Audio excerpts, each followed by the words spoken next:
Mabubulok ka rito. Ang tanging paraan para makaalis ka ay sa loob ng kabaong. Ang mga salitang iyon ng sarili kong anak ay umugong sa aking mga tainga na parang mga punyal habang itinulak niya ako nang marahas papasok sa maliit na kabang munting kubo sa kanayunan.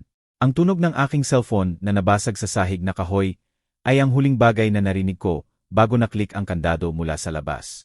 Sinira niya ang tanging koneksyon ko sa labas ng mundo. At ngayon ay tuluyan na akong nag-iisa. Walang pagkain, walang tubig, inabandona na parang hayop sa kulungan. Ang tibok ng aking puso ay sobrang lakas sa aking mga tadyang. Akala ko ay lalabas ito. Sa edad na 66, pagkatapos ibigay ang buong buhay ko sa walang utang na loob na anak na ito, nakita ko ang sarili kong nakakulong sa kanyang mga kamay. Hinatulan na mamatay sa uhaw at gutom habang siya ay naglalakbay sa mamahaling kruise kasama si Maria, ang kanyang asawa, at ang nakakadiri na biyenan na sobrang nagmanipula sa kanya. Ngunit ipaalam mo sa akin kung paano ako napunta rito. Paano ang babaeng dating sentro ng masayang pamilya ay naging bilanggo ng sarili niyang dugo. Ang pangalan ko ay Elena. Sa loob ng 40 taon, naniniwala akong nakabuo ako ng matibay na pamilya, puno ng pag-ibig at sakripisyo. Nagtrabaho ako mula ng 18 anyos, mananahi sa maliit na pabrika ng tela sa bayan. Ang aking mga kamay, magaspang sa sobrang pagtahi at pagbuburda, ang nagbuklod sa aming pamilya matapos iwan kami ng aking asawa ng 8 taon pa lamang ang anak naming si Renato. Mula noon, si Renato ang naging dahilan ng aking buhay. Ang makina na nagtulak sa akin na bumangon bago sumikat ang araw-araw para makapasok sa trabaho ng maaga. Naalala ko ang araw na nagdesisyon akong gagawin ko ang lahat para bigyan ang anak ko ng buhay na nararapat sa kanya. Maulan na Martes noong Oktubre. At umuwi si Renato na umiyak dahil pinagtatawanan siya ng iba pang bata sa kanyang lumanang sapatos.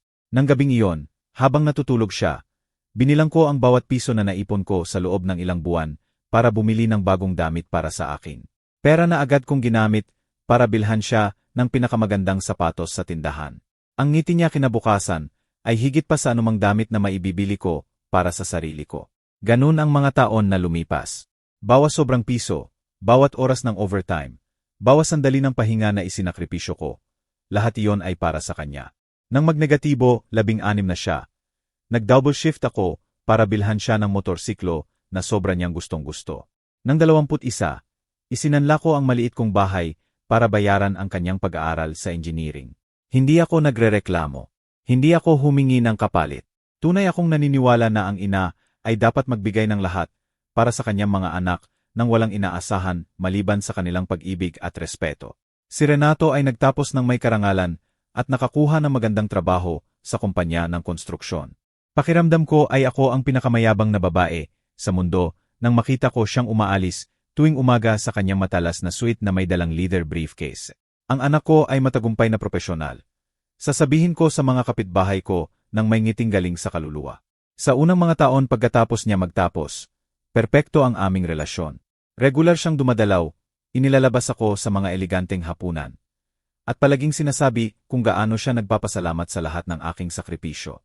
Lahat ay nagbago nang makilala niya si Maria. Sa unang pagkakataon na ipinakilala niya siya sa akin, may sumikip sa aking dibdib. Hindi lamang ang malamig at kalkuladong ugali niya, kundi ang paraan ng pagtingin niya sa anak ko, na parang investment na kailangang protektahan mula sa mga impluensya mula sa labas.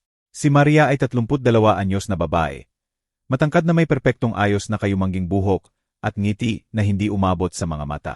Administrator siya sa pribadong klinika. At mula pa sa simula, malinaw niyang ipinakita na itinuring niyang mababa sa kanyang antas ang pamilya ni Renato, lalo na ako. Sa unang mga buwan ng kanilang pakikipagdate, sinubukan kong lapitan siya. Niluto ko ang kanyang mga paboritong ulam tuwing dumadalaw sila. Binilhan ko siya ng maliliit na regalo mula sa kaunting ipon ko. Natuto pa akong magluto ng sopistikadong pagkain na alam kong gusto niya. Ngunit bawat galaw ng pag-ibig ko ay sinagot ng peking ngiti at sarkastikong komento na hindi napansin ng anak ko o mas masama, pinili niyang balewalain. Elena, huwag ka nang mag-abala ng ganyan. Sasabihin ni Maria sa matamis na boses na nakakainis sa akin. Hindi na namin kailangan gawin mo lahat iyan. Hindi na kami mga bata. Ngunit nakikita ko ang paghamak sa kanyang mga mata. Ang pagkutya sa matandang babae na nagpalaki sa lalaking itinuturing niya na ngayong ari niya. Ang kasal ay naganap makalawa na taon sa isang magarbong hal na nagkakahalaga ng mahigit 1 milyon. Ako, na nangarap ng maraming taon sa araw na mag-asawa ang anak ko. Pakiramdam ko ay estranghero sa sarili kong pamilya. Si Maria ang nag-organisa ng lahat ng hindi ako kinonsulta. Mula sa listahan ng bisita, hanggang sa kulay ng mga bulaklak. Nang subukan kong mag-suggest na baka maisama ang ilang tradisyon ng pamilya na mahalaga sa amin. Tiningnan niya ako na parang may sinabi akong katawa-tawa. Elena dear, sabi niya sa condescending tone na kilala ko na. Ito ay modernong selebrasyon. Sa tingin ko hindi pa apresyete ng mga bisita ang mga lumang kaugalian na iyan. Si Renato, na dating ipinagtatanggol ako sa anumang masamang komento, tumango lamang at binago ang usapan. Sa araw ng kasal, nakaupo ako sa unahang row na suot ang berdeng damit na binili ko sa discount store. Pakiramdam ko maliit at invisible habang pinapanood ko ang anak ko na nangangako ng walang hanggan sa babaeng nagsimula nang hilahin siya palayo sa akin. Sa seremonya, nang magsalita ang opisyal tungkol sa kahalagahan ng pamilya at respeto sa mga magulang. Nakita ko si Maria na pisilin ang kamay ni Renato nang may ngiti na nagbigay ng lamig sa aking buto. Nang gabing iyon, habang naglilinis ako ng mga plato mula sa maliit na hapunan na inihanda ko sa bahay ko para sa pinakamalapit naming kamag-anak, aksidente kong narinig ang usapan ni na Maria at ng kanyang ina sa likod bahay. Ngayong kasal na tayo, kailangan nating maglagay ng malinaw na boundaries. Sabi ni Maria sa boses na hindi pa niya ginamit sa harap ko. Si Renato ay masyadong malambot sa kanyang ina. Akala niya ay kontrolado pa rin niya ang buhay niya. Pero tapos na ang mga araw na iyon. Tama ka, honey. Sagot ng kanyang ina nang may malupit na tawa. Kailangan ng mga lalaki ang kanilang asawa para buksan ang kanilang mga mata sa mga bagay na ito. Ang mapanghimasok na biyenan ay makakasira ng kasal bago pa man ito magsimula. Natigilan ako sa likod ng bintana. Nararamdaman ang bawat salita na parang sampal sa mukha. Ang babaeng pinagsikapan kong mahalin, na sinubukan kong mahalin na parang anak na babae, ay nagpaplano na ng aking pagbubukod sa buhay ng sarili kong anak. Natapos ko ang paglilinis ng kusina ng tahimik, tumulo ang mga luha sa aking pisngi. Nagtataka kung alam ba ni Renato kung ano talaga ang iniisip ng kanyang bagong asawa tungkol sa akin. O pinili niya lamang baliwalain para mapanatili ang kapayapaan sa kanyang kasal. Nang gabing iyon, sa unang pagkakataon sa maraming taon, natulog ako nang may kawalan sa aking dibdib na hindi ko alam kung paano pupunuin. Ang mga sumunod na buwan ay nagpatunay sa aking pinakamasamang takot. Ang mga dalaw ni Renato ay lalong bihira. At kapag dumating siya, palaging kasama si Maria, at lalong maikli ang oras. Ang mga usapan na dating natural na dumadaloy sa pagitan namin ay naging tensyonado at mababaw. Palaging ginagambala ng sutil ngunit masasakit na komento mula sa kanyang asawa. Renato, huwag mong kalimutan na may hapunan tayo sa mga magulang ko. Sasabihin ni Maria tuwing mukhang nag-enjoy ang anak ko sa aming usapan. O mas masama pa, honey, mukhang pagod ang nanay mo. Baka umuwi na tayo para makapagpahinga siya.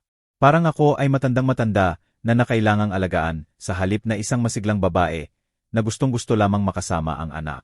Ngunit ang pinakamasakit sa akin ay makita kung paano nagbago si Renato. Ang mapagmahal at maalalahaning anak na pinalaki ko ay nagiging malayong estranghero. Isang taong nahihiya sa kanyang mababang pinagmulan at sa ina na isinakripisyo ang lahat para sa kanya. Ang unang pagkakataon na nagsalita si Renato sa akin nang may paghamak ay sa isang linggo ng hapon 3 buwan pagkatapos ng kasal. Inihanda ko ang kanyang paboritong tanghalian, ang paehong adobong manok na mahal niya mula pabata, at sabik na naghihintay sa kanyang lingguhang dalaw. Nang dumating siya, mag-isa siya, na nagbigay sa akin ng pag-asa. Akala ko ay magkakaroon kami ng quality time bilang ina at anak. Ngunit may nagbago sa kanyang mga mata. Hindi na siya ang mapagmahal na binata na yumayakap sa akin pagdating, kundi estranghero na bumati sa akin ng malamig na halik sa pisngi, at umupo sa mesa na parang tinutupad ang nakakainip na obligasyon. Nay, kailangan nating mag-usap, sabi niya habang inilalagay ko ang mainit na adobo sa kanyang paboritong plato. Ang paehong ceramic dish na may pulang bulaklak na binili ko para ipagdiwang ang kanyang ika-negatibo, 16 na nakaarawan. Nag-usap kami ni Maria at sa tingin namin ay mas mabuti kung magkaroon tayo ng mas maraming space. Ang kanyang mga salita ay tumama sa akin na parang balde ng yelo. Space. Ano ang ibig mong sabihin, anak ko? Tanong ko. Nararamdaman ang pagyanig ng aking boses, kahit sinubukan kong panatilihin itong matatag. Ibig sabihin, ang palaging dalaw ay nakakaapekto sa aming kasal. Sagot niya nang hindi man lang tumingin sa akin. Nakatuon sa paghalo ng adobo na parang iyon ang pinakamahalagang gawain sa mundo. Pakiramdam ni Maria ay kulang kami ng intimacy bilang mag-asawa dahil palagi akong pumupunta rito. Naupo ako sa tapat niya. nararamdaman ang pagyanig ng aking mga binti. Renato, isang beses ka lang sa isang linggo. Paano iyan makakaapekto sa kasal ninyo? Gusto ko lang makita ka at makasama. Ikaw lang ang mayroon ako. Eksakto. Iyan ang problema. Sumabog siya.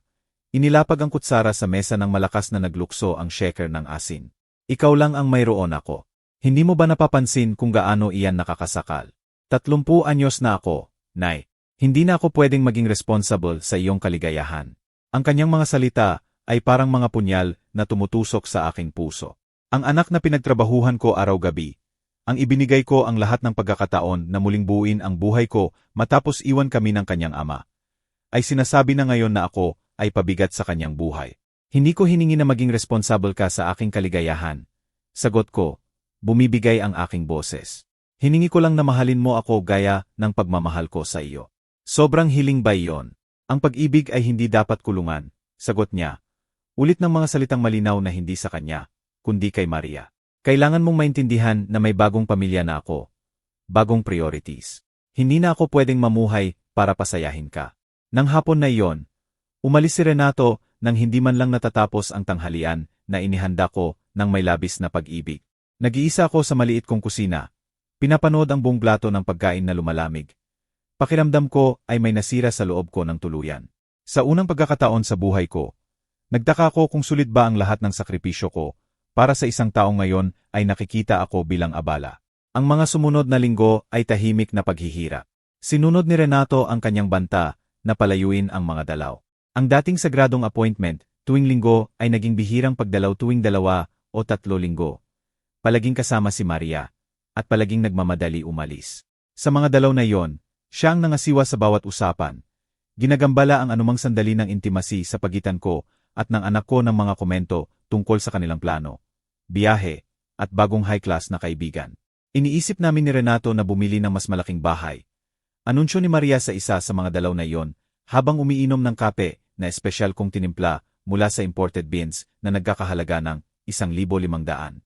Sa labas ng bayan sa isa sa mga gated community na may mas magandang security at mas mataas na uri ng tao. Ang paan ng pagsabi niya na mas mataas na uri habang diretso ang tingin sa akin ay nagpapahiwatig na hindi ako kasama sa kategoryang iyon.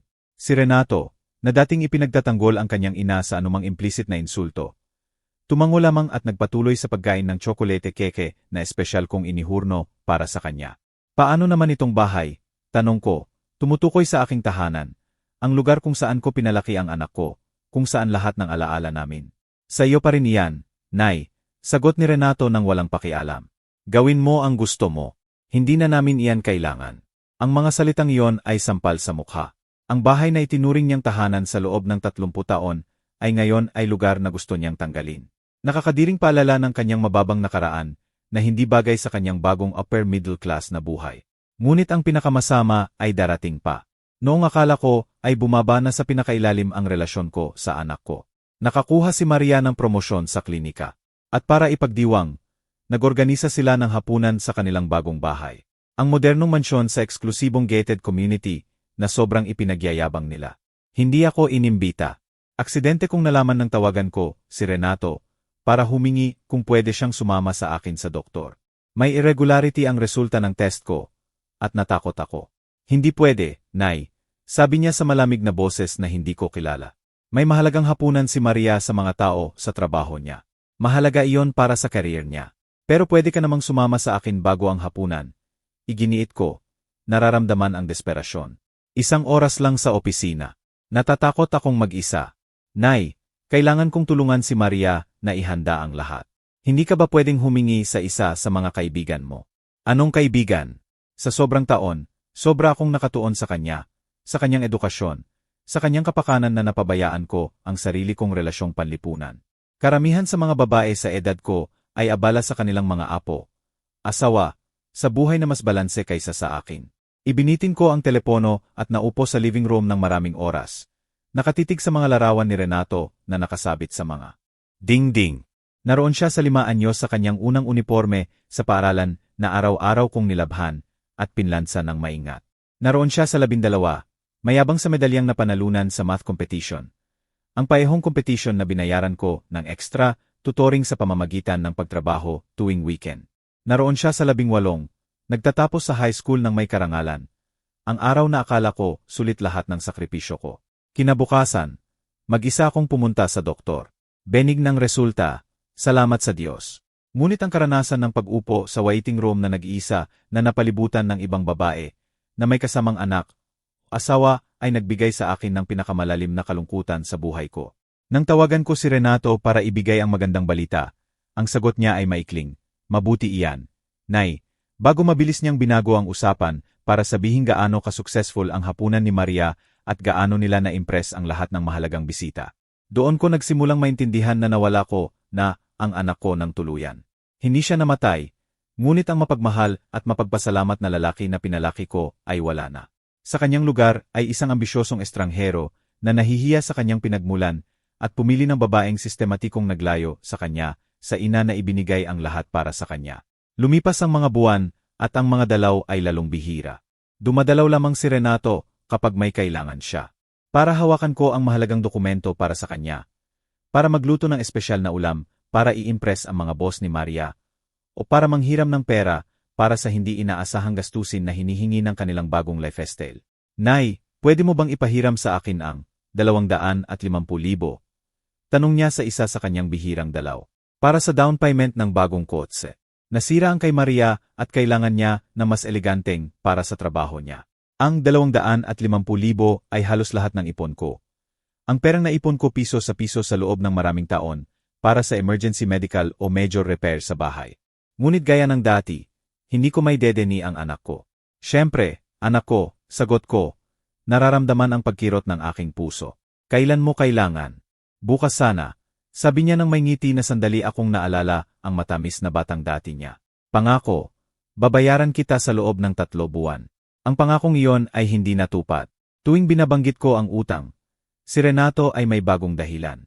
Hindi inaasahang gastusin sa bagong bahay, work trip na kailangan ni Maria, o repair sa kotse na mas mahal kaysa inaasahan. Ang araw na bumagsak ako sa pinakailalim ay sa isang maulap na Martes noong Nobyembre. Eksakto 8 buwan pagkatapos ng utang na hindi niya binayaran. Naglalaban ako sa matinding trangkaso sa loob ng 1 linggo na may mataas na lagnat at ubo na nagpapunit sa aking dibdib. Ang aking 66 anyos na katawan ay hindi na kasing lakas noon. At sa unang pagkakataon sa mga dekada, nararamdaman kong tunay na mahina at natatakot. Tinawagan ko si Renato, umaasa na pwede siyang sumama sa akin sa doktor, kahit makasama ko ng ilang oras para masigurong okay ako. Ang sagot niya ay nagpalamig sa aking buto. Hindi pwede, Nay.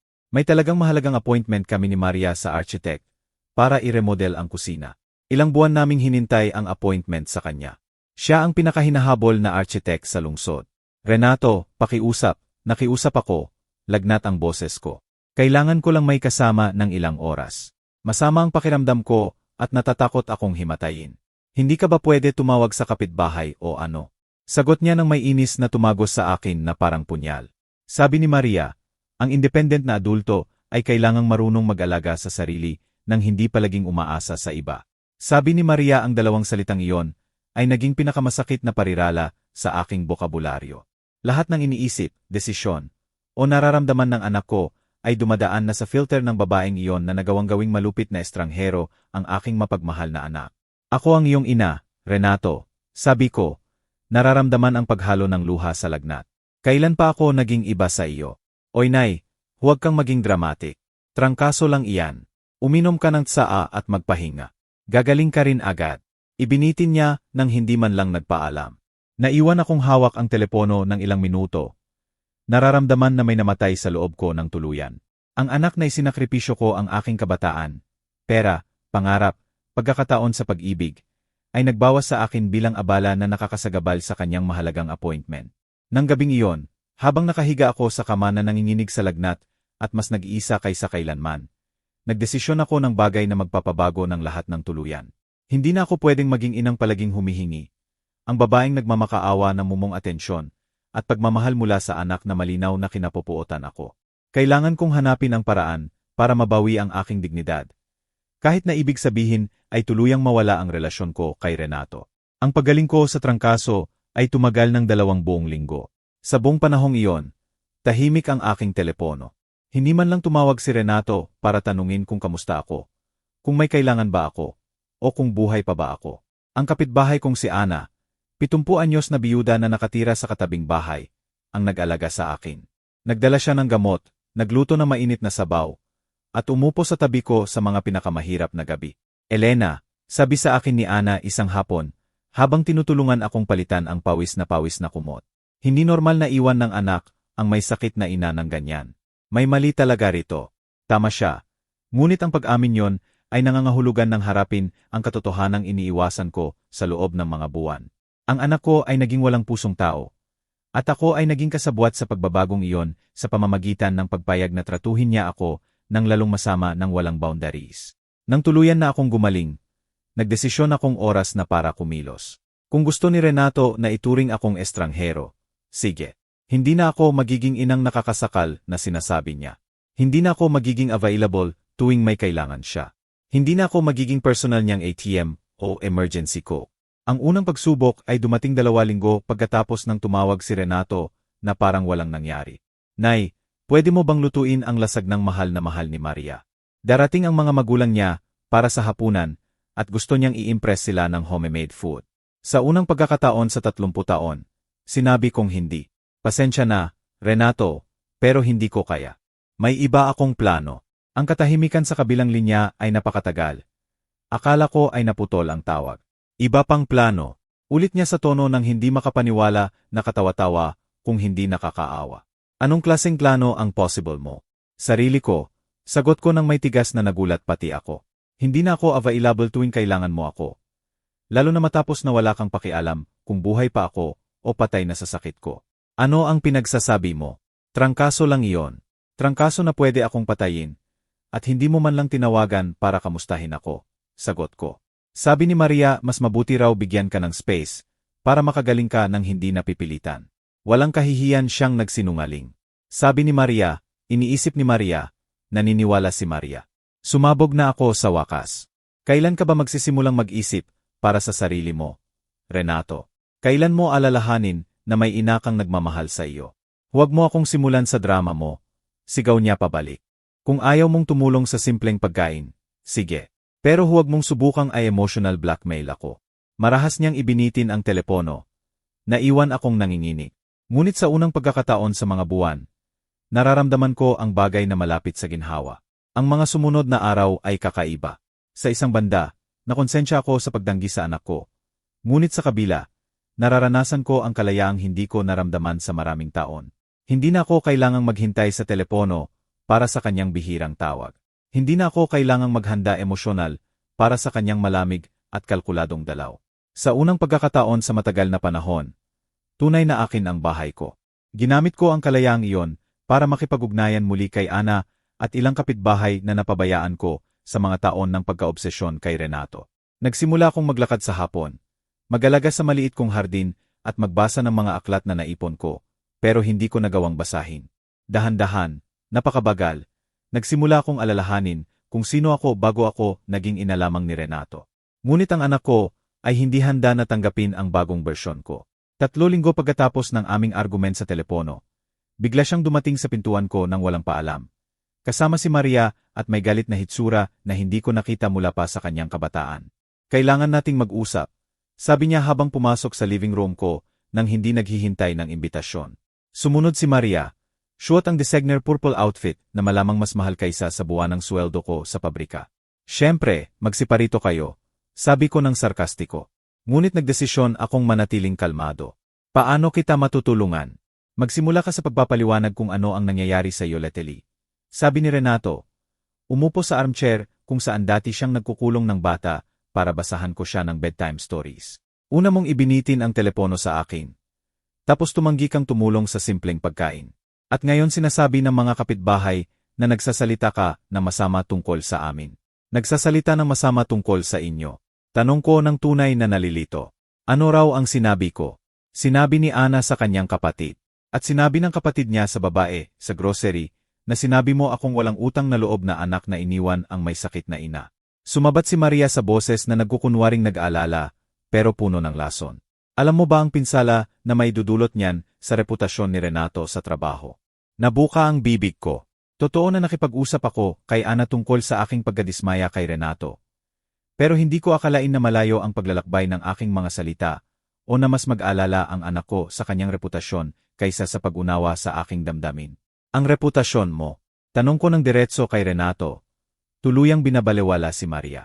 Iyan ang pinakamalaki mong alalahanin, hindi ba? Hindi ang katotohanan na inabandona ang ina nang kailangan kanya ng sobra. Oy, pakiusap. Sumabat si Maria bago pa makasagot si Renato. Elena, 66 anyos ka na.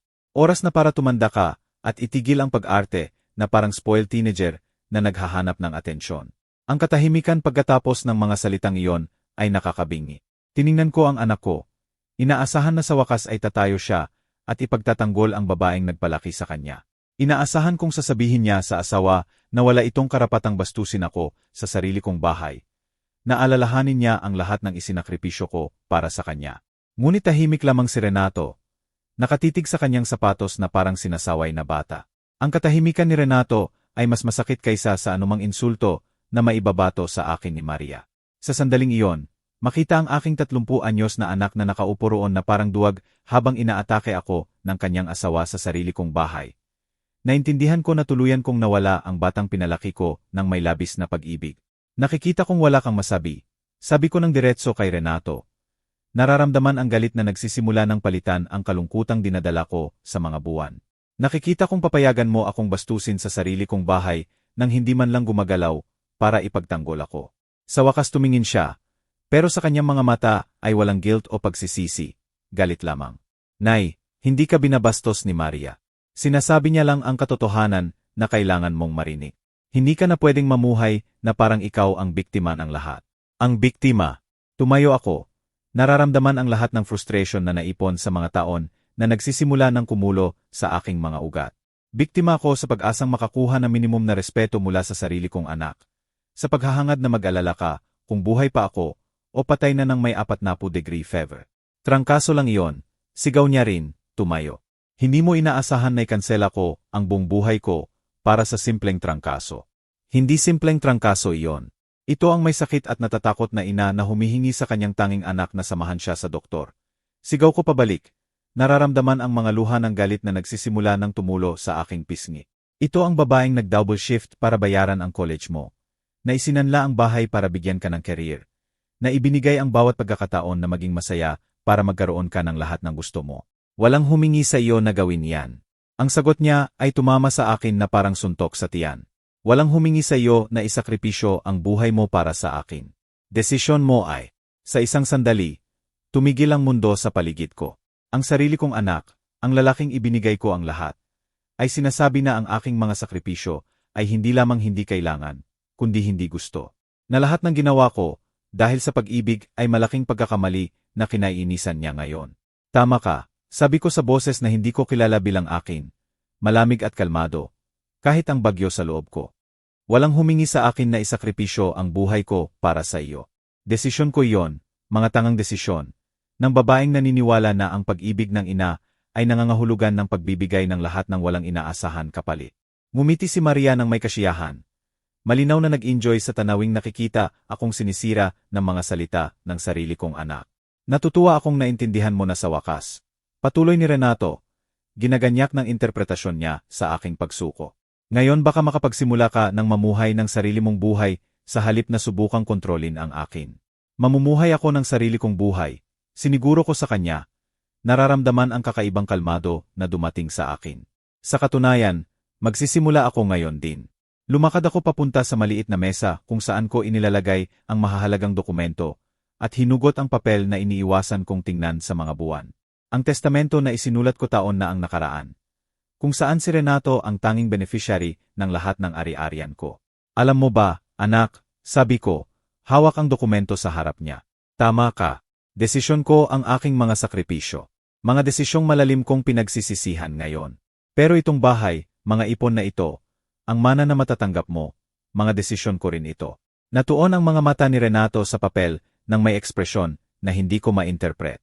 Ano ang ginagawa mo? Gumagawa ako ng bagong desisyon. Sagot ko. Lumakad ba punta sa paper shredder na kamakailan kong binili para tanggalin ang lumang dokumento? Nagdesisyon akong ayaw ko na magmana ang anak na kinapupuotan ako ng kahit ano mula sa tangang babaeng isinakripisyo ang lahat para sa kanya. Nay, hintayin mo, sigaw niya. Tumalon papunta sa akin, habang dahan-dahan kong ipinapasok ang testamento sa makina. Ngunit huli na. Nagkahiwa-hiwalay ang dokumento sa manipis na piraso na bumagsak sa basurahan na parang konfeti ng aking kalayaan.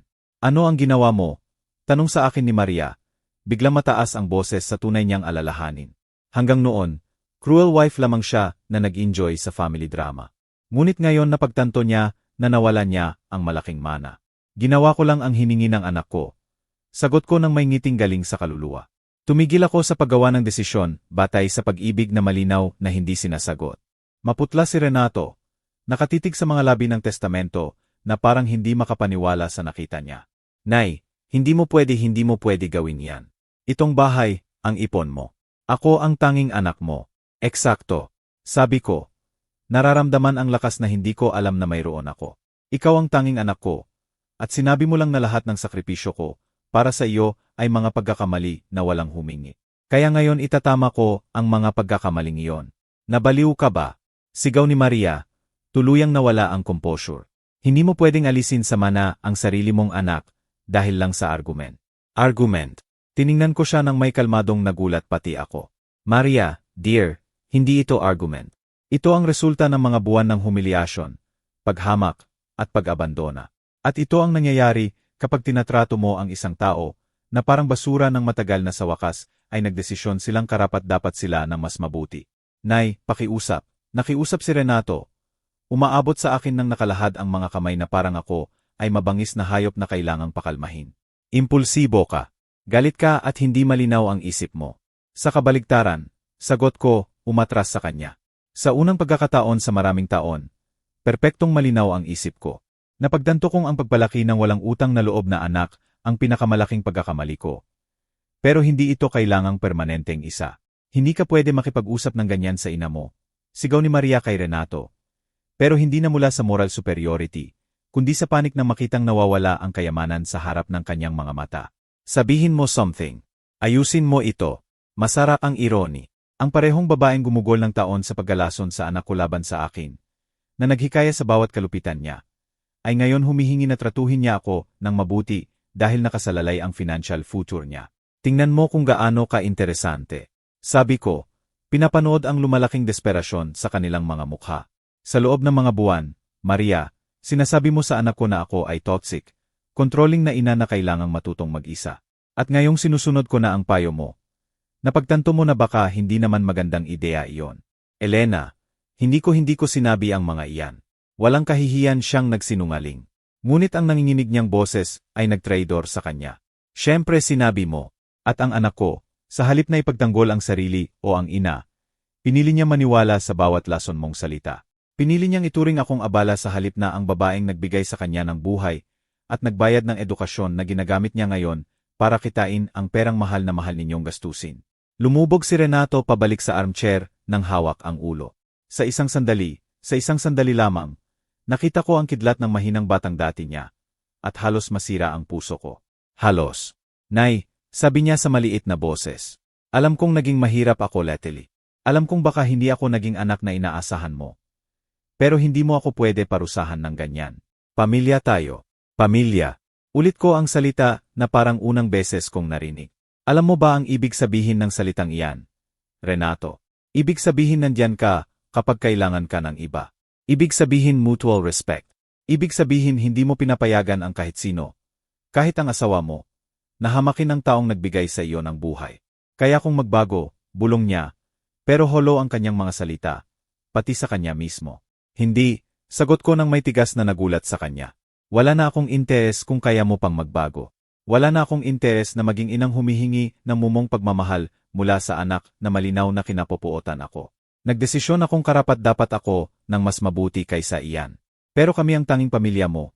Sigaw ni Maria. Ngayong ginagamit ang emotional blackmail card na madalas niyang pintasan sa akin. Ngumiti ako sa kanya ng may tamis na brutal na kaiba sa aking mga salita. Kami ang pamilya mo dati. Ngayon kayo ay dalawang estranghero na pumunta sa bahay ko para bastusin ako at hingin ang mana na hindi na ninyo matatanggap. Hindi mo pwede gawin ito, sigaw ni Maria. Tuluyang nawala ang mask ng sophistication na palagi niyang suot sa akin.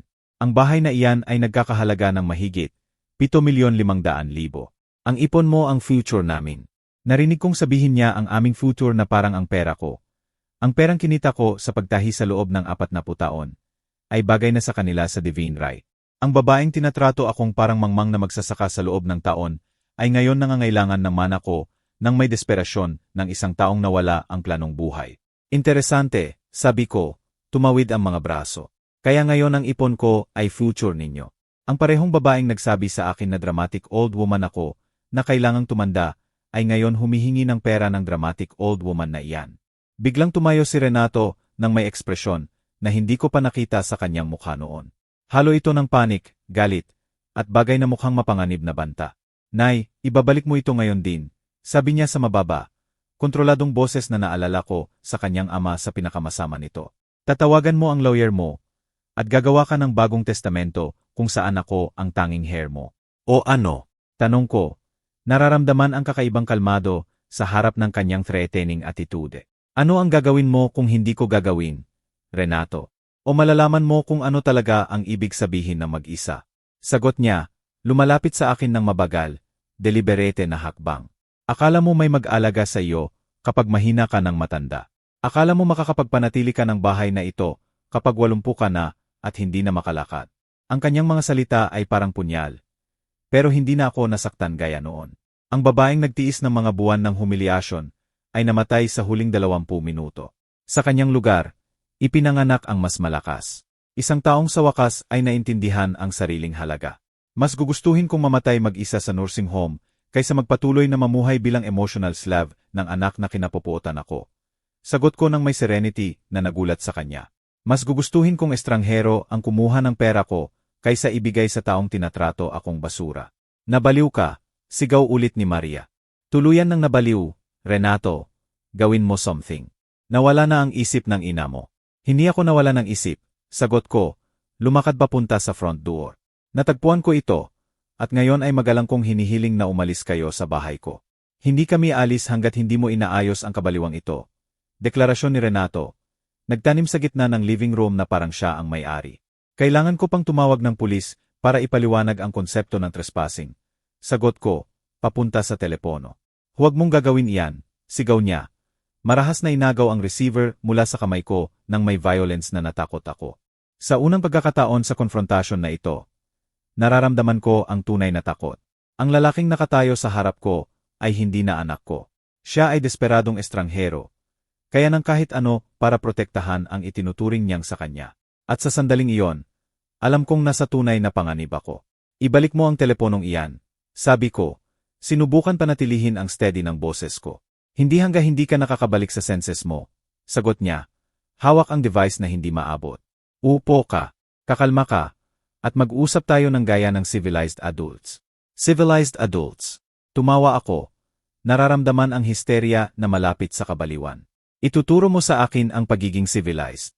Ikaw, ang lalaking marahas na inagaw ang telepono sa kanyang 66 anyos na ina. Para sa ikabubuti mo, sigaw niya.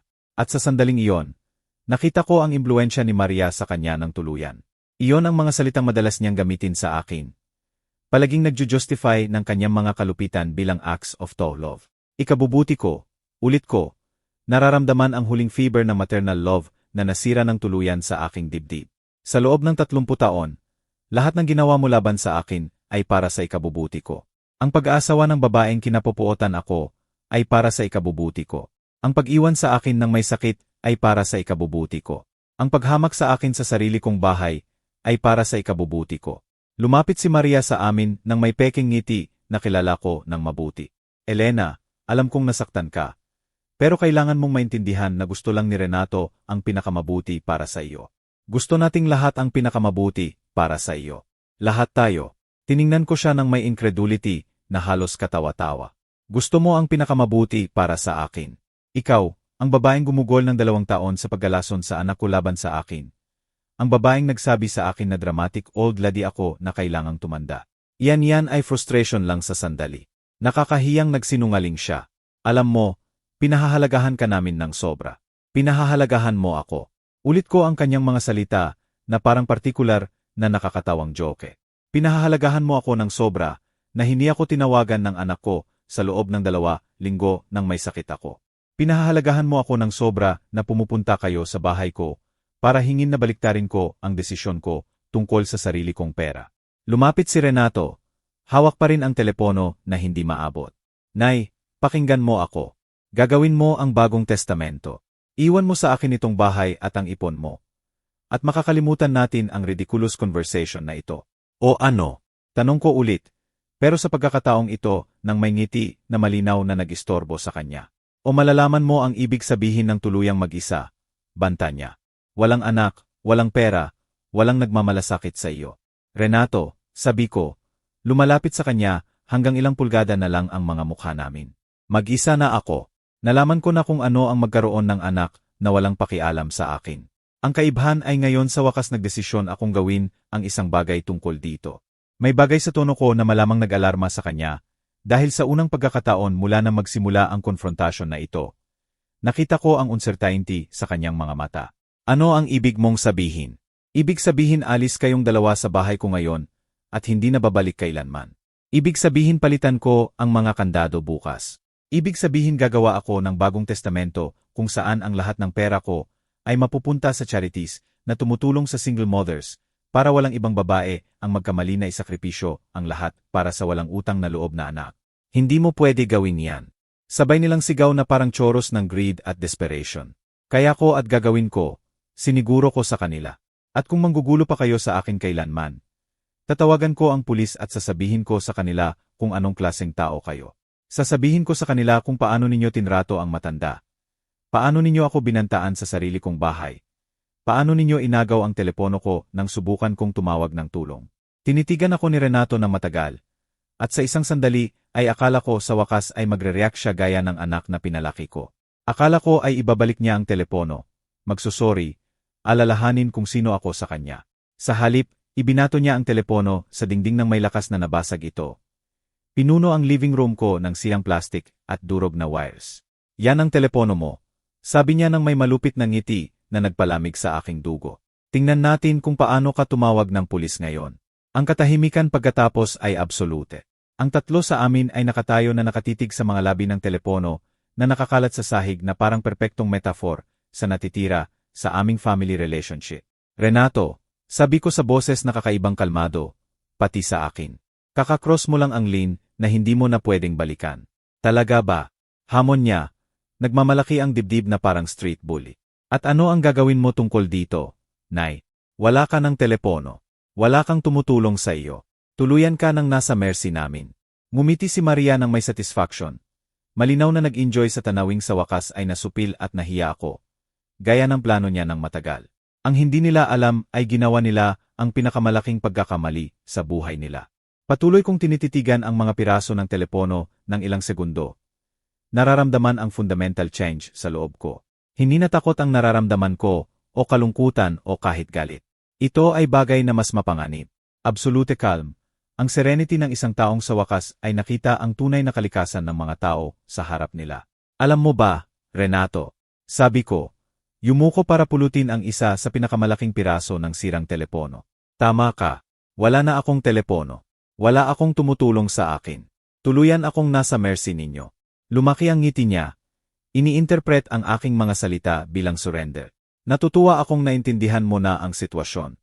Naintindihan ko ng perpekto. Patuloy ko, hawak ang sirang plastic fragment na parang mahalagang relic. Naintindihan ko na ang sarili kong anak ang sumira sa tanging paraan ko ng komunikasyon sa labas ng mundo. Naintindihan ko na binabantaan niya ako sa sarili kong bahay. Naintindihan ko na narito ang asawa niya nag-enjoy sa bawat segundo ng aking humiliasyon. Lumapit si Maria ng may ekspresyon ng triumph na matagal niyang hinintay na ipakita sa akin. Ngayon baka maging reasonable ka na, Elena. Ang paggawa ng bagong testamento ang tanging intelligent na magagawa mo sa sitwasyong ito. Tama ka, sagot ko, ibinaba ang piraso ng telepono. Iyan ang eksakto kong gagawin. Nagpalitan sila ng tingin ng absolute satisfaction.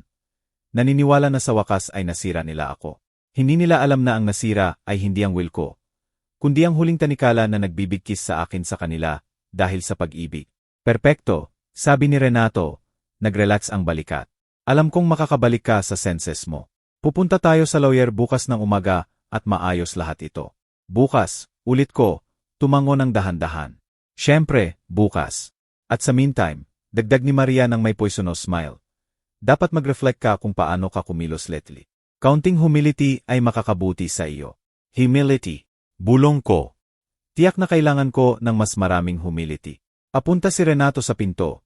Malinaw na satisfied sa outcome ng kanyang intimidation. Alis na kami ngayon, pero babalik kami para sa iyo bukas ng umaga. At mas mabuti na handa kang makipagtulungan. Siyempre, siniguro ko sa kanila, sinusundan sila sa exit. Tuluyan akong handa.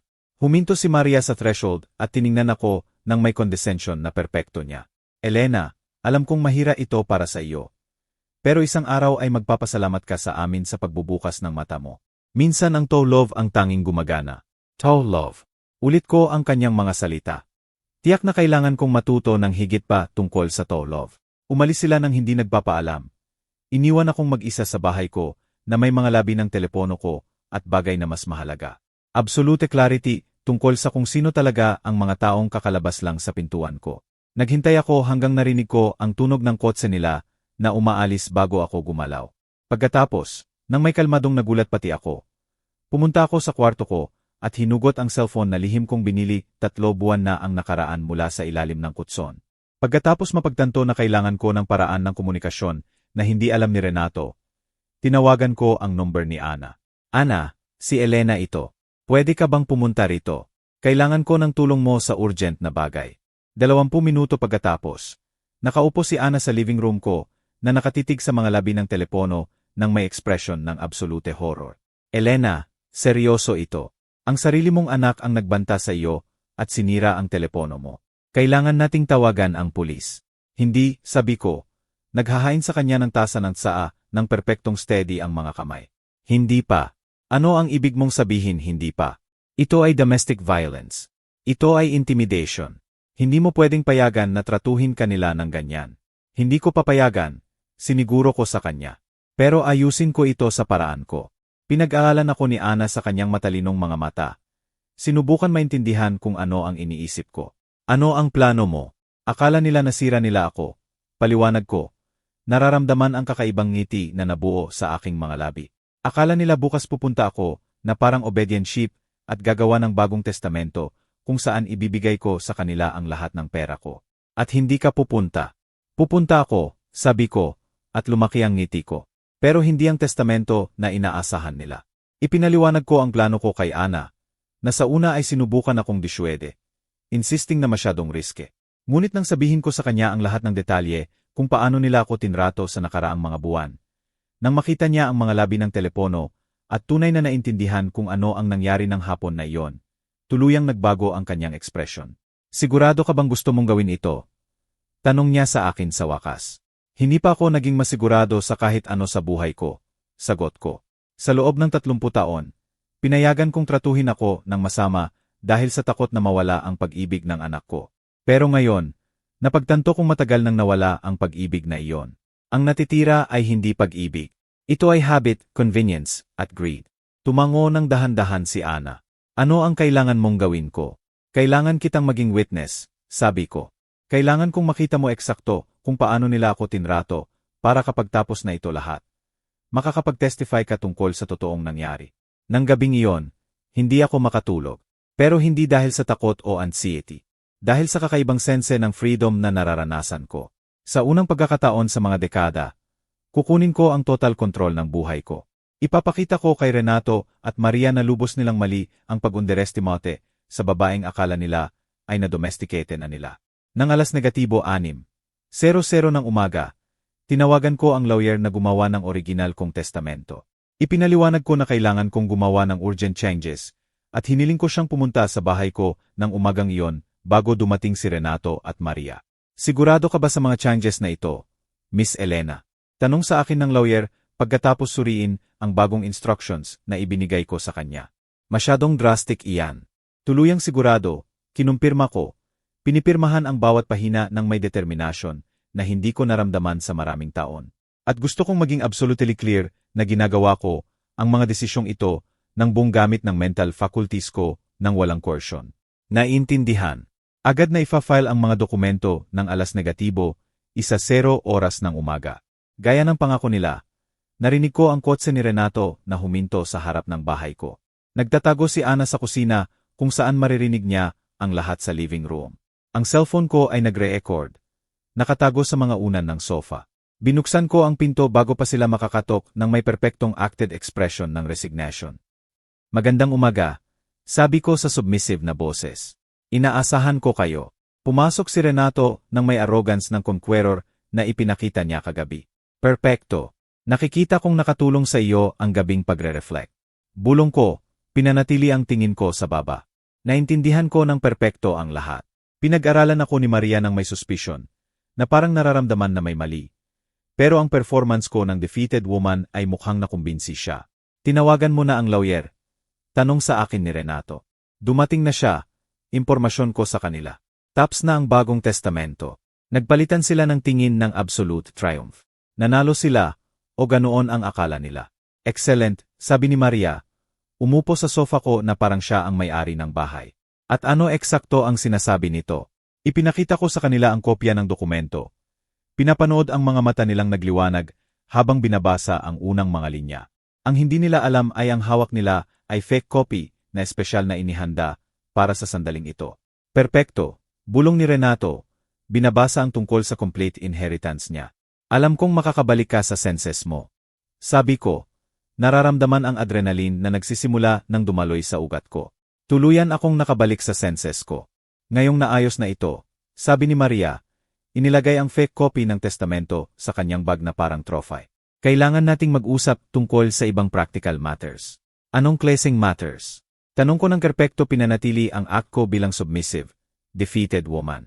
Well, sabat ni Renato, nagpapasarap sa armchair na parang siya na ang bagong may-ari ng bahay. Ngayong alam na natin na eventually mapupunta sa amin ang property na ito. Iniisip namin ni Maria na baka mas mabuti kung lumipat ka sa lugar na mas appropriate sa edad mo. Appropriate sa edad ko. Ulit ko, nararamdaman ang galit na nagsisimula ng kumulo sa ugat ko. Pero pinanatili ang kalmado ng boses ko. Nay, isang lugar kung saan makakatanggap ka ng care na kailangan mo. Senior Living Facility. Baka may 24 paghahati 7 medical staff. Tumango si Maria ng may enthusiasm. Naghahanap na kami ng magagandang options. Mga lugar kung saan makakapag-socialize ka sa mga tao sa edad mo. Kung saan hindi ka na mag-alala sa pagmaintain ng malaking bahay na ito. Naiintindihan ko, bulong ko, kinakuyom ang mga kamao sa likod ko. At kailan ko kailangang gawin ang transition na ito? Well, sabi ni Renato, nagpalit ng knowing look sa asawa. Iniisip nga namin, the sooner the better. Kailangan ng major renovations ang bahay na ito kung ibebenta natin ito sa tunay na halaga nito. Ibebenta. Tiningnan ko sila ng may feigned confusion. Pero akala ko gusto ninyo ito para sa inyo. Oh, hindi. Sagot ni Maria nang may tawa na nagpagiling ng ngipin ko. Masyadong luma ang bahay na ito. Masyadong maliit para sa needs namin. Pero excellent ang lot. Maganda ang location. Sa tamang renovations, o mas mabuti pa, sa pagdemolish at pagtayo ng modern, makakakuha tayo ng halos 20 milyon. Naroon na, ang complete ruthless truth. Hindi lamang nila gustong itaboy ako sa sarili kong bahay, kundi planong burahin ang bawat bakas ng buhay na binuo ko roon. Bawat alaala ng mga taon na ginugol ko sa pagpalaki sa anak ko sa loob ng mga dingding na ito. 20 milyon. Ulit ko ng dahan-dahan. Marami iyan. Eksakto. Kinumpirma ni Renato. At sa ipon mo, na ayon sa testamento ay 2,500,000, magiging mahigit kalahating bilyon. Sapat iyon para bumili kami ni Maria ng dream house namin sa pinakamagandang neighborhood sa lungsod. Ang dream house ninyo, bulong ko, nararamdaman ang bawat salita na parang sampal. At saan ako kasya sa mga pangarap na ito? Perpektong alagaan ka sa facility. Siniguro sa akin ni Maria ng may condescension na perpekto niya. May lahat ka roon, pagkain, bubong, medical attention. Ano pa ang hihingin ng babae sa edad mo? Ano pa ang hihingin ko? Baka respeto, baka pasasalamat, baka para ang anak na isinakripisyo ko, ang buong buhay ko, ay huwag akong tratuhin na parang lumang muebles na itatapon. At kailan magiging ready ang lahat nito? Tanong ko sa kanila, pinanatili pa rin ang act ko. Sa totoo lang, sabi ni Renato, tumingin sa asawa na parang humihingi ng permission na magpatuloy. May mga tawag na kami. May magandang facility sa labas ng bayan na may immediate availability. Pwede ka naming dalhin bukas ng umaga para tingnan. Bukas. Ang bilis ng pag-organisa nila ng Excel ko ay nakahinga ako. Hindi ba medyo rushed iyan? Nay, sabi ni Renato nang may forced patience na ginagamit sa mahirap na bata. Habang mas matagal tayong maghintay, mas mahirap para sa iyo mag-adapt. Mas mabuti na mabilis ang change. Parang pagbunot ng band-aid. Parang pagbunot ng band-aid. Iyan ang metaphor na pinili ng anak ko para ilaawan ang sandali na itataboy niya ako mula sa tahanan ko. Alaala ko mula sa lahat ng naging mundo ko sa loob ng 4 na dekada. Bukod pa, dagdag ni Maria, may mga kontraktor na kaming tinawagan para appraise ang property. May pwede nang pumunta next week, pero kailangan available ang bahay. Available, ulit ko sa sarili. Eksakto. Kinumpirma niya ng may ngiti. Hindi siya nagsubok magtago. Tahimik ako ng ilang minuto. Nagkukunwaring pinoproseso ang lahat ng impormasyon na ibinigay nila sa akin. Sa totoo, sinasavor ko ang bawat segundo ng conversation na ito. Nagre-record ang bawat malupit na salita, bawat ruthless plan, bawat display ng greed at contempt na itinago nila sa likod ng mask ng filial concern. Alam mo ba, sa wakas sabi ko, tumayo mula sa sofa ng deliberate slow movements. Sa tingin ko tama kayo. Sa tingin ko oras na para tanggapin ko ang reality ng sitwasyon ko. Pareho silang visibly relaxed. Ini-interpret ang aking mga salita bilang total surrender na hinintay nila. Natutuwa akong marinig mo iyan. Sabi ni Renato, tumayo rin. Alam kong mahirap, pero sa huli, mas magiging masaya ka sa ganitong paraan. Masaya. Tumango ako. Tiyak na mas magiging masaya ako. Kaya bukas pupunta tayo sa facility. Tanong ni Maria, inilalabas na ang cellphone niya para mag-arrange ng something. Bukas, kinumpirma ko. Pero una, may bagay akong kailangang ipakita sa inyo. Mahalagang bagay na natagpuan ko habang nag-oorganisa ako ng mga gamit ko para sa move. Ano yon? Tanong ni Renato nang may sudden interest. Nasa basement iyon, paliwanag ko, papunta sa pinto na patungo sa hagdan. Bagay na pag-aari ng lolo mo. Bagay na akala ko gusto mong magkaroon bilang family keepsake. Ang curiosity ay nanalo sa anumang kausyon na maaring mayroon sila. Sumunod silang dalawa sa akin sa basement. Bumaba sa wooden stairs na umuugong sa ilalim ng paa namin. Ang basement ko ay lugar na iniiwasan ni Renato sa maraming taon. Bata pa siya, may irrational fear siya sa closed, dark spaces. At bilang adult, nagdesisyon lamang siyang wala siyang dahilan para bumaba roon. Ang hindi niya alam ay ginawa kong private sanctuary ko ang espasyong iyon. Ang lugar kung saan ko inilalagay ang lahat ng pinakamahalagang alaala ko at ilang iba pang bagay na nakolekta ko sa mga taon. Medyo madilim, sabi ko sa kanila, binuhay ang ilaw sa hagdan, pero iniwan ang iba pang basement sa shadows. Mag-ingat kayo sa inyong tinatapakan. Nakarating kami sa baba ng hagdan, at binuhay ko ang mainlay. Nagliwanag ang basement, ipinakita ang inihanda ko sa mga buwan nang hindi nila alam. Ano ang lahat ng ito? Tanong ni Maria, tumingin sa paligid ng may mixture ng confusion at alarm. Ang mga dingding ay natakpan ng mga larawan, dokumento, at newspaper clippings, pero hindi normal na family keepsakes. Evidence iyon. May mga larawan ng mga pasa na nakuha ko pagkatapos ng mga pagkakataon na itinulak ako ni Renato sa aming arguments. Mga kopya ng bank statements na nagpapakita ng lahat ng utang na hindi niya binayaran. Recordings ng conversations kung saan siya at si Maria ay nagsasalita ng masama tungkol sa akin. Akala nila hindi ko naririnig. Ito ang archive ko. Paliwanag ko ng may calmness na brutal na kaiba sa look ng growing panic sa kanilang mga mukha. Lahat ng ginawa ninyo, lahat ng sinabi ninyo, lahat ng pinlano ninyo, narito lahat. Lumakad si Renato papunta sa isa sa mga dingding. Binabasa ang ilang dokumento nang may palenes na nagbigay sa akin ng immense satisfaction. Nay, ano ito? Bakit? Tinapos ko ang tanong niya. Bakit ko ito lahat i-document? Dahil alam kong eventually kailangan ko ng proof kung sino talaga kayong dalawa. Natagpuan ni Maria ang transcripts ng ilang pinakamalupit nilang phone conversations. Conversations na lihim kong na-record sa nakaraang mga buwan. Illegal ito, sigaw niya.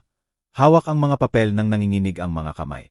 Hindi mo pwede i-record ang private conversations. Sa totoo lang, pwede ko, impormasyon ko sa kanya. Sa sarili kong bahay, may karapatan akong mag-record ng anumang conversation. At considering na dinodocument ko ang emotional at financial abuse, ituturing ng kahit anong court na completely justified. Ang katahimikan sa basement ay nakakabingi. Gumalaw si Renato at Maria sa pagitan ng mga dingding na natakpan ng evidence na parang zombies. Binabasa ang transcripts ng conversations kung saan nila pinlano ang future ko nang hindi ako kinokonsulta. Nakikita ang mga larawan na dinocument ang bawat humiliasyon, bawat sandali ng contempt na pinagdusa nila sa akin. Ito rito, sabi ko, tinuro ang particular section ng dingding. Ang bawat pagkakataon na nanghiram ka ng pera sa akin at hindi binayaran kahit isang sentimo. Sa kabuuan, utang mo sa akin ang 2,350,000. Lumapit si Renato sa mga dokumento. Lalong namumutla ang mukha. Nay, hindi iyon mga utang. Iyon ay family assistance. Family assistance. Tumawa ako nang may bitterness na galing sa kaluluwa. Iyan ba ang tawag ninyo sa theft ngayon? Dahil rito may recordings ako ng pangako mong babayaran mo ang bawat sentimo. Natagpuan ni Maria ang pinakadamning na larawan. Mga imahe niya na naghahalungkat sa drawer ko nang walang permission sa mga dalaw nila. Mga dokumento na nagpapatunay na nag-imbestiga siya sa value ng property ko nang walang alam ko. Kahit screenshots ng text messages niya na nanlalait sa akin sa kanyang mga kaibigan. Paano mo nakuha lahat ito? Tanong niya, ang boses nanginginig sa poor rage. Ang pagkakamali mo, Dear Maria, ay lubos mong mali ang pag-underestimate sa dramatic old lady na akala mong na-domesticate mo na. Sagot ko. Lumalabas na ang old lady na ito ay natutong gumamit ng security cameras, recording apps, at marami pang modern tools sa mga buwan na akala mo ay nawawala na ang isip ko. Sa gitna ng basement, may mesa na may bagay na hindi pa nila napapansin hanggang noon. Open laptop na may active video call. Ano iyan? Tanong ni Renato, lumakad papunta sa screen. Iyan sabi ko nang may ngiting galing sa puso. Iyan ang life insurance ko. Sa nakaang 20 minuto, lahat ng sinabi natin dito sa itaas at dito sa baba ay live-streamed sa ilang importanteng tao. Ipinakita ng screen ang multiple video windows, lawyer na specialist sa elder abuse, social worker at mula sa kusina ko, at sa ultimate satisfaction ko, si Marco, ang kapitbahay kong investigative journalist sa local newspaper. Elena, sigaw ng lawyer mula sa screen, okay ka ba? Kailangan ba nating tawagan ang pulis? Perpektong okay ako. Sagot ko nang hindi inaalis ang mata sa mga mukha ng absolute horror ni Renato at Maria. Sa katunayan, hindi pa ako naging mas mabuti. Eye off mo yan, sigaw ni Maria, tumalon papunta sa computer. Pero mas mabilis ako at isinara ko ito bago niya maabot. Huli na, impormasyon ko sa kanya. Na-record at nasave na ang lahat sa multiple locations. Ang plano ninyong ilagay ako sa facility. Ang komento ninyo tungkol sa pagdemolish ng bahay ko. Ang confession ninyo tungkol sa 20 milyon na inaasahan ninyong kitain mula sa property ko. Lahat iyan. Bumagsak si Renato sa lumang upuan sa basement. Hawak ang ulo. Nay, ano ang ginawa mo? Ang dapat kong gawin mga buwan na ang nakaraan. Sagot ko. Pinrotektahan ang sarili ko sa inyong dalawa. Hindi mo pwede gamitin ang kahit ano rito. Sigaw ni Maria. Kinakaway ang mga papel na binabasa niya. Private conversations iyan. Invasion of privacy iyan. Honey, sabi ko nang may infinite patience. Ang pagdodocument ng abuse ay hindi invasion of privacy. Ito ay survival. Lumakad ako papunta sa isa pang section ng dingding kung saan may nakasabit na bagay na nagbigay sa kanila ng mas malaking terror. Mga kopya ng recent legal documents. Ito rito ay particular na interesting. Patuloy ko. Mga lawsuits na ifa-file ko next week. Isa para sa elder financial abuse. Isa para sa intimidation at threats. At itong huli para sa property damage sa telepono na sinira mo kahapon. Nabaliw ka ba? Sigaw ni Renato, biglang tumayo. Anak mo ako. Hindi mo pwedeng idemanda ang sarili mong anak. Anak ko. Tiningnan ko siya ng may coldness na nagpaatras sa kanya. Namatay ang anak ko mga buwan na ang nakaraan. Renato. Ang taong nakatayo sa harap ko ay estranghero na nagbabanta sa akin. Sumisira ng gamit ko. Nagpaplano na nakawin ang mana ko at ilagay ako sa home laban sa will ko. Nagsimula ang luha na tumulo sa pisngi ko. Pero hindi luha ng kalungkutan. Luha iyon ng liberation, justice, ng satisfaction na matagal kong hinintay. Pero hindi pa iyan lahat. Patuloy ko, lumakad papunta sa pinakamahalagang dokumento sa lahat. Ito rito ang paborito ko. Ipinakita ko sa kanila ang kopya ng tunay na testamento. Ang isa na pinirmahan ko ng umagang iyon kasama ang lawyer. Naalala ninyo ang testamento na ipinakita ko sa itaas. Fake iyon. Ito ang tunay. Inagaw ni Renato ang dokumento mula sa kamay ko. Binabasa ng may desperation na nagbigay sa akin ng higit na pleasure kaysa naramdaman ko sa maraming taon. Hindi pwede ito, bulong niya, binabasa line by line. Hindi mo ito pwede gawin. Ano ang sinasabi nito? Tanong ni Maria, sinubukan basahin sa balikat ng asawa. Sinasabi nito, impormasyon ko sa kanya ng may radiant smile, na ang lahat ng property at ipon ko ay mapupunta sa foundation para sa single mothers na lumalaban para sa edukasyon ng kanilang mga anak. Sinasabi nito na kahit isang sentimo ay hindi mapupunta sa mga taong tinatrato ang matatanda na parang basura. Tuluyang namutla si Maria. Hindi mo pwede gawin yan. Pamilya kami. Pamilya ko. Tumawa ako hanggang masakit ang ribs ko. Hindi nagbabanta ang pamilya ko sa akin. Hindi nagpaplano ang pamilya ko na ilagay ako sa facility para maibenta ang bahay ko. Hindi sinisira ng pamilya ko ang gamit ko kapag hindi nila nakuha ang gusto nila. Nay, pakiusap. Nakiusap si Renato, at sa unang pagkakataon sa mga buwan, nakita ko ang bagay na kahawig ng anak na pinalaki ko. Alam naming naging mahirap kami sa iyo. Pero hindi ko alam na ganito ang nararamdaman mo. Hindi mo alam. Inagaw ko ang testamento mula sa kanya. Hindi mo alam nang ibinitin mo ako ng may lagnat. Hindi mo alam nang pinayagan mo ang asawa mo na insultuhin ako sa sarili kong bahay. Hindi mo alam nang binantaan mo akong iwan, akong tuluyan mag-isa, kung hindi ko gagawin ang gusto mo. Frustrated lang ako. Nauutal siya. Hindi ko ibig sabihin ang mga iyan. Pero sinabi mo at ibig mo sabihin yon. At sa mga buwan tinrato mo ako, na parang abala na kailangang tiisin, hanggang sa wakas matanggal mo ako. Nagsimula ng umiyak si Maria, pero hindi luha ng remorse. Luha yon ng pure rage at frustration sa pagkakakita na gumuho ang perfect plan niya sa harap ng mga mata niya. Hindi pa tapos ito, sigaw niya. Kakontest namin ang testamento na iyan. Patutunayan namin na hindi ka sound of mind. Sige, sabi ko sa kanya, lumalapit hanggang magkaharap kami. Subukan mong patunayan na hindi ako sound of mind. Subukan mong ipaliwanag sa judge kung bakit ang babaeng meticulously na dinocument ang mga buwan ng abuse at neglect ay walang karapatang magdesisyon kung ano ang gagawin sa sarili niyang pera. Ang katahimikan pagkatapos ay absolute. Pareho nilang naintindihan sa wakas na natalo sila. Nang greed at cruelty nila ang naging dahilan ng pagkatalo nila. Bukod pa, dagdag ko, papunta sa hagdan. Nakalimutan ninyong ilalathala ito sa newspaper next week. May lahat na material si Marco para sumulat ng interesting article tungkol sa elder abuse sa middle-class families. Pangalan ninyo, larawan ninyo, sarili ninyong mga salita na naglalaawan ng plano ninyo para sa akin. Hindi mo pwede gawin yan, sigaw ni Renato, sumunod sa akin papunta sa hagdan. Sisirain niyan ang career ko. Dapat mong iniisip yan bago mo binantaan ang ina mo. Sagot ko nang hindi tumitingin sa kanya. Nakarating kami sa main floor ng bahay, kung saan naghihintay si Ana nang may look ng absolute satisfaction sa mukha. Kamusta? Tanong niya. Kahit ang devastated expressions ni Renato at Maria ay nagbigay na ng sagot. Perpekto, sagot ko. Sa tingin ko handa nang umalis ang mga bisita natin ngayon.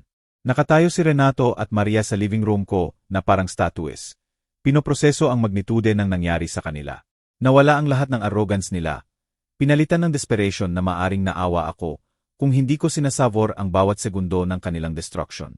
Nay, sabi sa akin ni Renato sa broken voice na hindi ko narinig mula ng bata pa siya. Dapat may paraan para maayos ito. Pamilya tayo. Makakahanap tayo ng solution. Solution. Tiningnan ko siya ng may calm na brutal na kaiba sa kanyang panic. Ang tanging solution ay tratuhin mo ako na parang tao. May pagkakataon ka noon sa mga buwan at sinayang mo araw-araw. Nagsimula nang maglakad si Maria sa circles, bulong sa sarili tungkol sa lawyers at legal appeals. Tuluyang hindi makatanggap na natalo sila ng dramatic old lady na lubos nilang mali ang pagdingin. Elena, sa wakas sabi niya, sinubukan bawiin ang dating composure. Alam kong may defenses tayo. Pero sobrang extreme ito. Sinisira mo ang sarili mong pamilya. Hindi ako ang sumira ng kahit ano, sagot ko. Kayo ang sumira sa pamilyang ito ng desisyonan ninyong ang pag-ibig ko ay burden at ang pera ko ay karapatan ninyo. Dinodocument ko lang ang destruction na ginawa na ninyo. Lumapit si Ana sa akin at inilagay ang protective hand sa balikat ko. Elena, sa tingin ko oras na para umalis sila. Paparating na ang pulis para kumuha ng formal report tungkol sa intimidation at sirang telepono. Ang pulis. Lalo pang namutla si Renato. Nay, pakiusap huwag mong gawin ito. Trabaho ko, reputasyon ko, lahat masisira. Reputasyon mo. Ulit ko ang kanyang mga salita nang may genuine incredulity. Hanggang sa huli, iyan lang ang pakialam mo. Hindi ang sakit na idinulot mo sa akin. Hindi ang mga taon na nawala ko sa walang kondisyong pagmamahal sa iyo. Ang precious reputasyon mo lang. Hindi lang iyan, sigaw niya. At sa isang sandali, Nakita ko ang flicker ng violent temper na ipinakita niya noong nakaraan. Buong buhay ko iyan, career ko, lahat ng pinagtrabahuhan ko. Lahat ng pinagtrabahuhan mo, bulong ko, lumakad sa bintana, kung saan nakikita ko ang flashing lights ng police cruiser na paparating sa kalye. Tinutukoy mo ba ang career na binayaran ko mula sa ipon ko? Ang trabaho na nakuha mo salamat sa edukasyon na pinondohan ko sa double shifts. Lumakas ang tunog ng siren, at pareho si Renato at Maria na instinctively papunta sa pinto na parang natatakot na hayop, naghahanap. Ang escape. Huwag muna kayong umalis. Sabi ko sa kanila ng may ngiti na malamang nakakatakot. Gusto kong manatili kayo at makilala ang mga officer. Gusto kong personal ninyong ipaliwanag kung bakit akala ninyo magandang ideya ang magbanta sa 66 anyos na babae. Kumatok ang pulis sa pinto ng eksaktong alas -3:00 ng hapon. Dalawang batang officer ang nakinig sa kwento ko nang may seriousness na nagbigay sa akin ng satisfaction. Pinatunayan ni Ana ang lahat ng nasaksihan niya. At ang audio recordings ko ay tinanggap bilang preliminary evidence. Miss Elena, sabi sa akin ng isa sa mga officer pagkatapos kunin ang lahat ng impormasyon. Gusto mo ba mag-file ng formal charges laban sa anak mo at hipag mo? Tiningnan ko si Renato, na nakaupo sa sofa ko ng hawak ang ulo, tuluyang natalo. Sa isang segundo lamang, nararamdaman ko ang flicker ng maternal love na nag-define sa buhay ko sa maraming taon. Pagkatapos naalala ko ang kanyang mga salita noong nakaraan. Walang humingi sa iyo na isakripisyo ang buhay mo para sa akin. Naalala ko ang malupit na ngiti nang sinira niya ang telepono ko. Naalala ko ang plano nila na ilagay ako sa facility nang walang consent ko. Sagot ko sa officer ng may firm voice. Gusto kong mag-file ng formal charges. Ang legal process na sumunod ay eksakto ang devastating gaya ng inaasahan ko. Detalyado ang coverage ng local newspapers sa story. Lalo na pagkatapos ilathala ni Marco ang investigative article niya na pinamagatang The Price of Indifference. When Children Become Predators. Tinanggal sa trabaho si Renato pagkatapos maabot ng skandal ang kanyang superiors. Nawala ang posisyon ni Maria sa klinika na magdesisyon ang administrators na hindi appropriate ang taong involved sa elder abuse sa medical environment. Ngunit ang nagbigay sa akin ng pinakamalaking satisfaction ay hindi ang professional ruin nila, kundi bagay na mas simple at personal. Isang hapon, 3 buwan pagkatapos ng lahat ng legal drama, dumating si Renato sa pintuan ko. Mag-isa siya ng walang Maria nang may defeated expression na sasira sa puso ko sa ibang circumstances. Nay, sabi niya nang binuksan ko ang pinto. Pwede ba tayong mag-usap? Tinitigan ko siya ng matagal, pinag-aralan ang haggard niyang mukha. Malalim na dark circles, ang paraan ng pagtanda niya ng taon sa ilang linggo lamang. Hindi, sagot ko ng simple. Pakiusap, nakiusap niya, at nagsimula ng tumulo ang luha sa pisngi niya. Nawala ko ang lahat. Trabaho ko, reputasyon ko, kasal ko. Iniwan ako ni Maria last week. Wala na akong anumang bagay. Ngayon alam mo na kung ano ang feeling iyan. Sabi ko ng may absolute calm. Ngayon alam mo na kung ano ang mawalan ng lahat. Dahil sa taong supposed na magmamahal sa iyo. Nay, sorry ako. Sobrang sorry ako sa lahat. Alam kong naging terrible ako sa iyo. Alam kong hindi mo deserve ang lahat ng ginawa namin. Pero anak mo ako. Dapat may paraan para maayos ito. Sa isang sandali, nararamdaman ko ang familiar temptation na aliwin siya. Buksan ang mga braso at patawarin ang lahat gaya ng madalas kong gawin noon.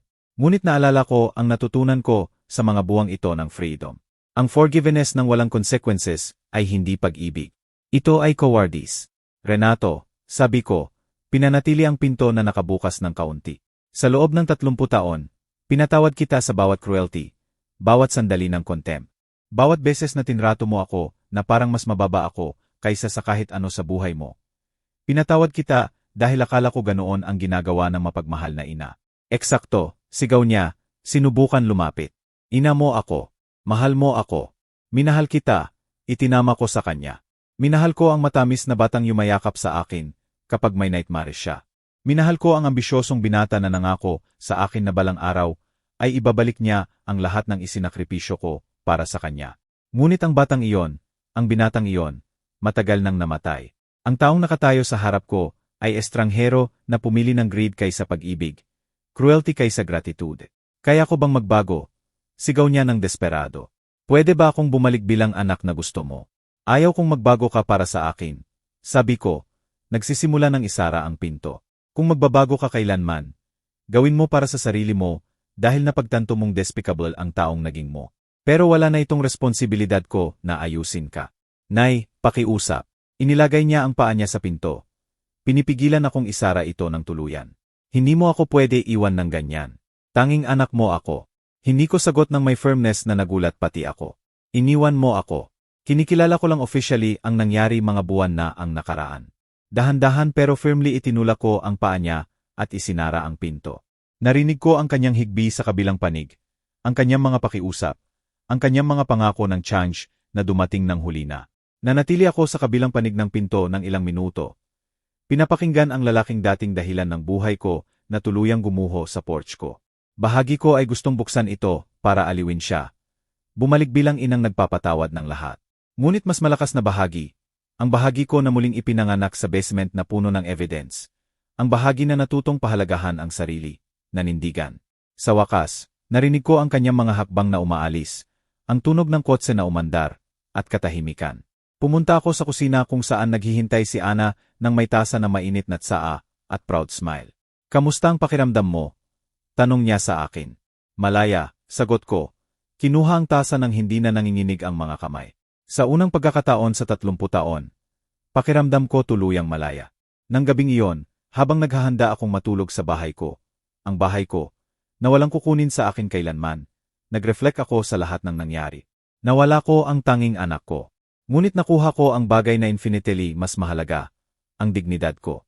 Sa 66, natutunan kong ang self-love ay hindi selfishness, ito ay survival.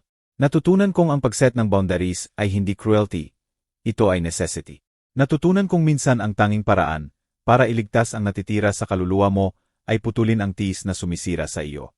Ibinigay ko ang lahat para sa anak na nakita ako bilang walking ATM. Ngunit ngayon, sa wakas, ibibigay ko ang lahat para sa tanging taong tunay na deserving nito, ang sarili ko. At sa unang pagkakataon sa mga dekada, ang perspektibong iyon ay hindi nakakatakot sa akin. Ito ay nakakapexcited sa akin.